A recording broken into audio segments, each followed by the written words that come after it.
RJD बड़ी party अब नहीं रही। आरजेडी अब सेकंड लार्जेस्ट बड़ी पार्टी है। अब भारतीय जनता पार्टी का स्थान उसमें अव्वल अंक पे है। भारतीय जनता पार्टी ने हमेशा गठबंधन के धर्म को अपनाया है। कभी आपने देखा है क्या बाप और बेटे में कभी प्रतिस्पर्धा स्थापित हुई हो? आपने कभी ऐसा नहीं देखा होगा। जो हर वक्त जो होते हैं, पिता होते हैं, वो चाहते हैं कि मेरा पुत्र मुझसे भी बहुत बेहतर करे। देखिए, भारतीय जनता पार्टी ने कभी भी कुर्सी की लिप्सा नहीं रखी। उसका स्पष्ट कारण है 2020 आप देख लीजिए, जब हम लार्जेस्ट पार्टी बनकर भी उभरे थे, तब भी हमने अपने गठबंधन धर्म का पालन किया। उसके पहले भी चुनाव में आप जाइए तो उस वक्त भी हमने उनका साथ ही निभाया है। जो हमारे उपराष्ट्रपति हैं, उन्होंने संविधान के आर्टिकल्स 67(a) के तहत उन्होंने इस्तीफा दिया है और वो उसका तात्पर्य ये होता है कि तत्काल प्रभाव से उनको मुक्त किया जाए। प्रशांत किशोर की जो आइडियोलॉजी है वो एक डाटा जुटाकर काम को करने की थी। यानी कहने का मतलब कि जो शिक्षक यूपीएससी के लिए आईएएस को निकालता है, वो खुद यूपीएससी की तैयारी नहीं करता है।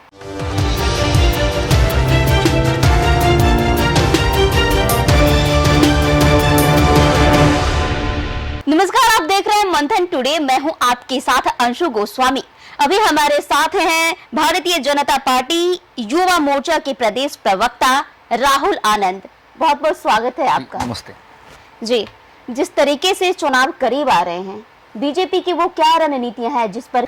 देखिए, भारतीय जनता पार्टी ने बड़ा ही स्पष्ट संदेश दिया है। जो 5 पांडव हैं हमारे, यानी कि जिसके साथ हमारा इंटैक्ट और गठबंधन है, उसके तहत अगर हम बात करें तो हमारा जो पंच लाइन है कि कोई छूटे नहीं, कोई रूठे नहीं, सबका साथ, सबका विकास और सबका सम्मान करते हुए हमको अपने लोगों के बीच में जाना है। जो बिहार वासी हैं, जो प्रदेश के, जो जिनको हमने अपनी योजना का लाभ दिया है, उन सबके बीच में हम बूथ स्तर से लेकर राज्य स्तर तक हम आएंगे।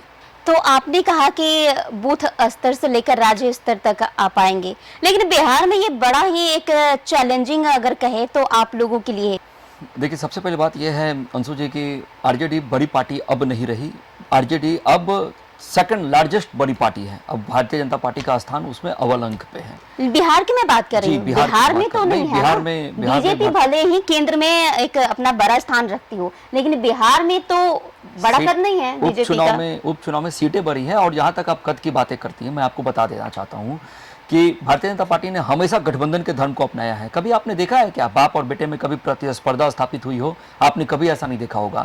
जो हर वक्त जो होते हैं, पिता होते हैं, वो चाहते हैं कि मेरा पुत्र मुझसे भी बहुत बेहतर करे। और हमने पहले भी तय कर रखा था 2020 में माननीय नरेंद्र मोदी जी के नेतृत्व में, और प्रदेश की सारी कमेटी ने भी इस बात की घोषणा कर रखी थी कि हम चुनाव नीतीश जी के नेतृत्व में लड़ेंगे। सीटें चाहे जितनी आए, हमारे जो गठबंधन के मुख्यमंत्री होंगे, विधायक दल का जो नेता चुना जाएगा, वो माननीय नीतीश कुमार जी ही होंगे। तो अगर ज्यादा सीटें आती है, बात करें अगर एनडीए में बीजेपी की ज्यादा सीटें अगर आती है, तो क्या नीतीश कुमार से यहाँ पर एक खींचातान कुर्सी को लेकर देखने को मिलेगा?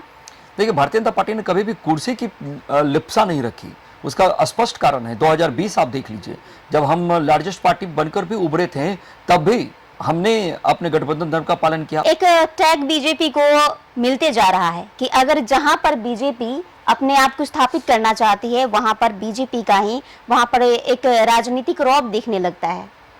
मुझे लगता है ऐसी कोई बात नहीं है। देखिए, 2014 में जब नरेंद्र मोदी जी की सरकार पूरे बहुमत में आई थी केंद्र में, उसके बाद जब 19 में आई थी, हमने ऐसा कभी कुछ किया नहीं। और जब 24 की बात अगर करें तो 24 में भी सभी लोग इस बात की कयास लगा रहे थे कि गठबंधन का तो सरकार चलाने का अनुभव नरेंद्र मोदी जी को है ही नहीं, ये कैसे हो पाएगा, ये सरकार चल नहीं पाएगी। लेकिन हमने साबित किया और बहुत सफलता और पहले से कड़े फैसला लेकर इस चीज़ को साबित किया। देखिए, कथनी और करनी में फ़र्क होता है। जो विपक्ष होता है वो एक तरफ के कयास लगाते हैं ताकि उनको एक स्पेस नजर आए, पॉलिटिकल स्पेस मिले। लेकिन भारतीय जनता पार्टी चाहे कैसी भी रहे, जो भी रहे, हम किसी का साथ छोड़ते नहीं हैं।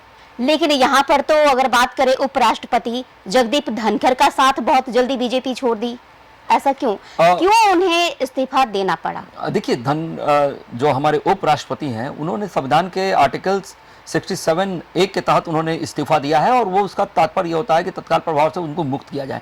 और देखिए, उन्होंने जो बातें कही है, खास करके उन्होंने जो कहा कि स्वास्थ्य का हवाला दिया है, तो उसके तहत वो पहले भी इस तरह के मेडिकल लीव पर रहे हैं। तो ये कोई नई बात नहीं है। और मैं आपको बता दूं कि कभी भी हमें ये चीज़ साबित करने की आवश्यकता नहीं है कि हमने किसको क्या किया नहीं किया। भारतीय जनता पार्टी ने हर वक्त अपने सारे कार्यकर्ता हो, चाहे नेता हो, चाहे शीर्ष नेतृत्व में बैठे हुए नेता हो हमारे, उन सबका हमने बखूबी साथ निभाया है और आगे भी उनके साथ ही रहेंगे।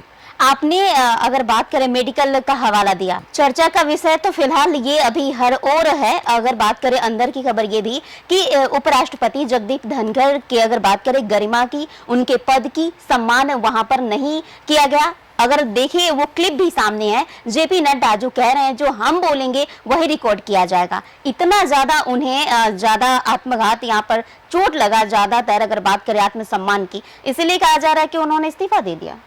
देखिए यहाँ पे अंशु जी एक चीज़ को बिल्कुल समझना होगा कि अगर उपराष्ट्रपति जी के अगर इतिहास को उठाकर देखा जाए तो वो गवर्नर थे, और जब माफ़ कीजिएगा वो गवर्नर बंगाल के थे। अगर देखा जाए तो वहाँ से अगर उनको उपराष्ट्रपति बनाया गया तो कहीं ना कहीं ये सम्मान देने की ही बातें हैं। देखिए, और जहाँ तक मन मुटाव की जो बातें और कयासें लगाई जाती हैं, मुझे लगता है कि ये कोई चर्चा का विषय नहीं होना चाहिए और इस पर बहुत ज़्यादा बहस भी नहीं होनी चाहिए। लेकिन एक एजेंडा के तहत अगर बात करें तो विपक्ष इसको लपकने का प्रयास कर रहा है। प्रशांत किशोर अपर कास्ट के वोट काटेंगे, आप लोगों के लिए वोट कटवा साबित होंगे बीजेपी के लिए। देखिए, प्रशांत किशोर की जो आइडियोलॉजी है वो एक डाटा जुटाकर काम को करने की थी। यानी कहने का मतलब कि जो शिक्षक यूपीएससी के लिए आईएएस को निकालता है वो खुद यूपीएससी की तैयारी नहीं करता है। तो ठीक प्रशांत किशोर जी के विषय में यही चीज़ है कि वो जहाँ जाते थे उनका कहना है कि मैं मुख्यमंत्री बनाता था। मुझे लगता है कि वो अब तक राजनीति की गलियारी में फेल साबित हुए हैं। उनको बिहार में मौका मिला, उपचुनाव में उनका लिटमस टेस्ट हो गया और ये हल्ला बोल गाड़ी है। क्या लगता है जनसुराज के द्वारा प्रशांत किशोर ज्यादा इस बार कुछ ज्यादा ही हानि पहुंचाएंगे बीजेपी को? देखिए, जब आप नई नई गाड़ी चलाना सीखिएगा ना तो आप, और जब नई गाड़ी को खरीदिएगा ना तो आप उस गाड़ी को बहुत पूछिएगा। आपको लगेगा हल्का सा भी कि अरे स्क्रैच लग गया, लेकिन जब आप गाड़ी को चलाने जाइएगा तो आप हॉर्न बहुत बजाइएगा। इसलिए हॉर्न बजाइएगा कि आपको लगेगा कि मेरी गाड़ी में शॉर्ट में जवाब दीजिए, समय बहुत है राहुल जी। बस यही काम प्रशांत किशोर जी कर रहे हैं कि वो एक तरफ से नेगोशिएट कर रहे हैं कि मुझे कौन लेगा, मुझे किसके पास जाना है। और मैं आपको भरोसे के साथ बताता हूं कि प्रशांत किशोर जी निश्चित रूप से अगर देखा जाए तो राजनीति की गलियारी में फेल साबित होंगे। क्या एनडीए में अपना फेस बीजेपी सीएम के लिए पेश करेगी? बिल्कुल नहीं, हम कमल को पहचानते हैं, कमल के आधार पे लड़ेंगे। और जहां तक सवाल उठता है बिहार के परिवेश में, तो मैं आपको बता दूं कि जो नेतृत्व कर रहा है और श्रेष्ठ नेतृत्व जिन बातों को कहेगा उस बातों पे ही विचार कर कर लड़ाई लड़ी जाएगी। अभी तक गठबंधन के नेता हमारे नीतीश कुमार जी हैं, उनके नेतृत्व में ही चुनाव होगा, ये हमारे राष्ट्रीय अध्यक्ष ने कह रखा है। जी, बहुत बहुत शुक्रिया राहुल आनंद जी आपका। देश और दुनिया की खबरों को देखने के लिए देखते रहिए मंथन टुडे। शुक्रिया।